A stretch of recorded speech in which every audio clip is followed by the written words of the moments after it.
We want to become Arab. We want to take the Arabic language as not only a language that we adapt, but as well as a culture. Because with every language, there is a culture that goes with it. And this can be a little controversial for many.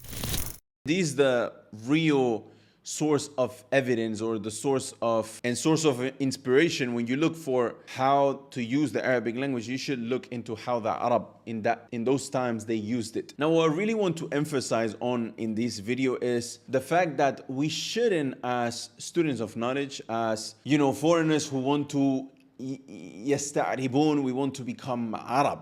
We want to take the Arabic language as not only a language that we adapt, but as well as a culture. Because with every language, there is a culture that goes with it. And this can be a little controversial for many. As I've seen on Instagram a few weeks ago, I posted a video and I was talking about how, based on the fact that Imam al-Tha'alibi, he says in the beginning of his book, Fiqh al-Lugha wa Sirr al-Arabiyya, he talks about how he says, if we love Allah, we should love our Prophet. If we love our Prophet, we should love his culture. If we love his culture, we should love his language. And therefore, in summary, we should learn it as well. And so we shouldn't be this far away from the culture of the Arab. And the dialects that we hear today, they are not as far as we think from how the Arab from the times of the Prophet ﷺ spoke.